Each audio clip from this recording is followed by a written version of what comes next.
Good day, everyone. In this video, I'm going to go over Google Trends, which I thought more people knew about, just more broadly speaking from students to colleagues, people in general. It's a pretty cool feature that Google offers to see what is truly trending. You can change it based on time, searches, YouTube videos, region itself. As you can see on this main page when you go to the URL, I have it set to United States, but you can change it to other countries. The world, as you can see here, it's broken down in different regions. These are just some example ones that they auto-generate when you come to the website. The cool part is it does give you some trending that's going on now, but also past years. Also, if you're interested, they do offer quite a few different lessons for almost micro-credentialing and how you could use some of this data. And it's pretty cool with the in-depth features that it gives you, some lessons that you can go through on your own. So that's why I'm not going to go heavy in depth. Google has these available for you. So it's a pretty handy tool just to get, and you can see up here, you can download a certificate when a course is complete. Here, year-end search for 2020, and it's set to the United States. Again, you can shift that and change it around. But you can see based on different categories and topics, top 5, if you want to show more, you have options within it. But you can see what's trending in the United States.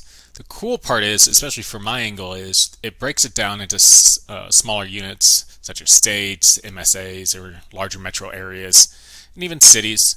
So with that, you can search specific phrases. So obviously, in the past year, and this is why I'm going to say the past year because I'm going to change the timeline once we get into it, COVID-19 has been huge. It's been a pandemic that's affected everyone and truly changed us. So let's see what it looks like.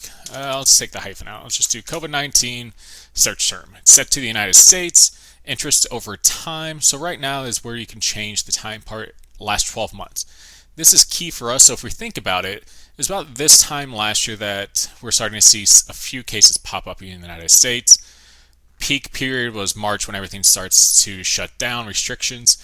So here, when you see the score of 100, so search trendiness almost, it's the highest peak for this term over the past 12 months. If we were to change it to say, let's do the past 7 days, we might not get anything too high, but we see up here that there are certain days that it does get pretty high.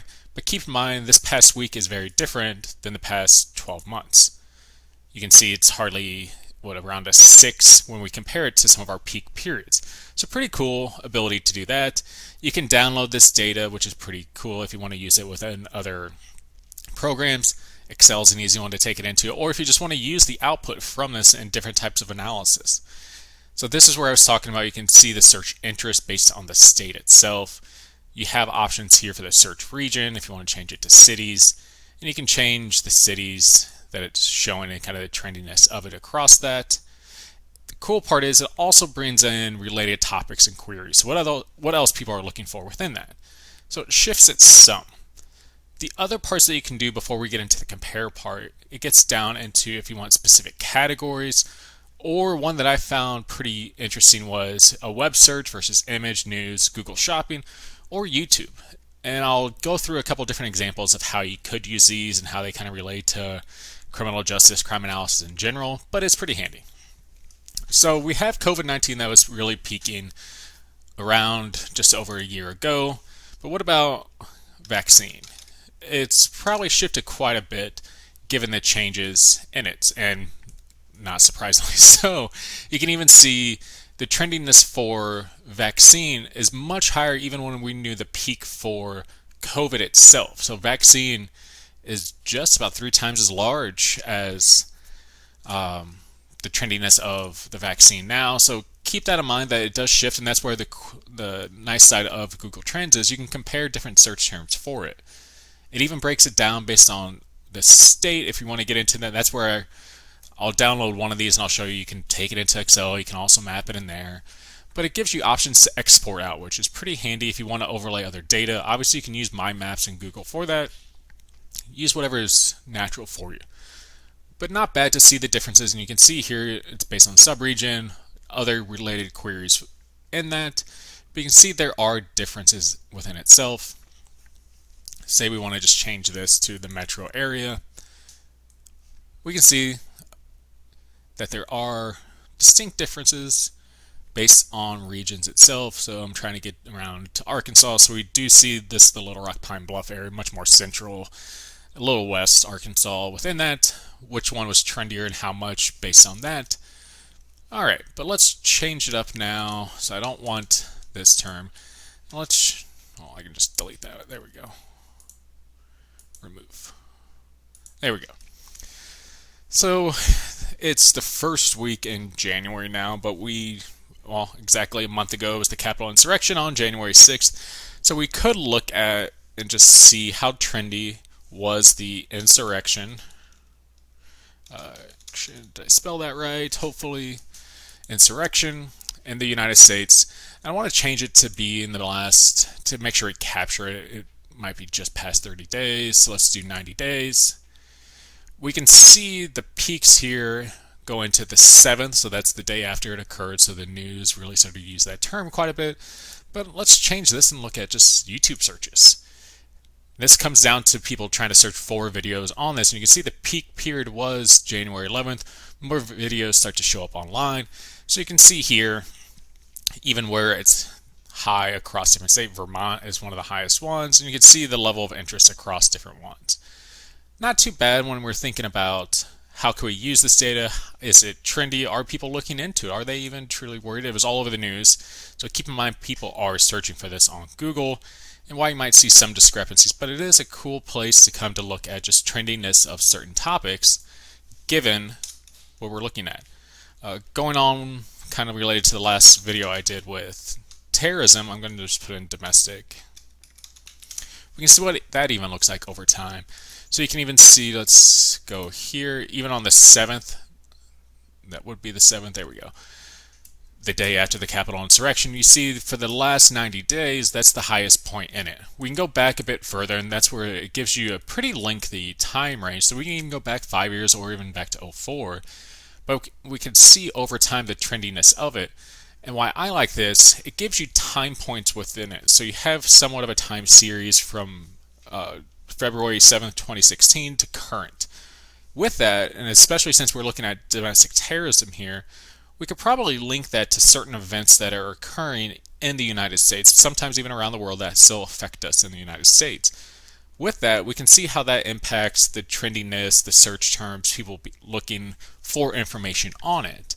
So that does give you some ideas. And you can see what people were also searching in relation to that. Keep in mind, this is over the past 5 years. So we see Antifa, immigration, nationalism, some other topics that usually come up when people look up domestic terrorism. So that's kind of the trendiness of it. With that, I'm just going to give you an example of how you can pull this data out and then show it within Excel. Obviously, it has different subregions here. That's good for us. I mean, it's great. I clicked on just one metro area to show, if you zoom in, kind of the changes of it. It does give you more finite data on that specific metro area. But if I go back one to the original map, I'm going to keep it at this subregion, and I just want to download it, and it's going to download as a CSV. So remember that you'll need to resave it as an Excel workbook if you want to do some of the spatial processing or capabilities of the newer Excel. Give that a second to open. Let me move it over here. Alright, so you can see how it downloads. It gives you your search trendiness, and it even gives you the timeline of what you're looking at. So the past 5 years, it's going to give you your max for that. If we scroll down, we can see that we have 51, so we have 50 states plus DC. So I'm just going to delete this, and I'm going to change region to just say state here, so Excel hopefully can pick it up. And domestic terrorism for the last 5 years, trend. Let's just see a quick map of how this would pull up for us. Highlight this just data set here. Hop over, go into insert, maps. Why don't I have the three? Oh, obviously what I just discussed that I needed to do, I haven't done yet. So I need to save it as a workbook itself. There we go. I'm not going to change the name or anything. I know where it's being saved. So highlight these two columns again, hop over. Now I have the option to do the 3D mapping. Open it, and since I have this data already highlighted, it's going to bring in those two fields for me into the mapping function.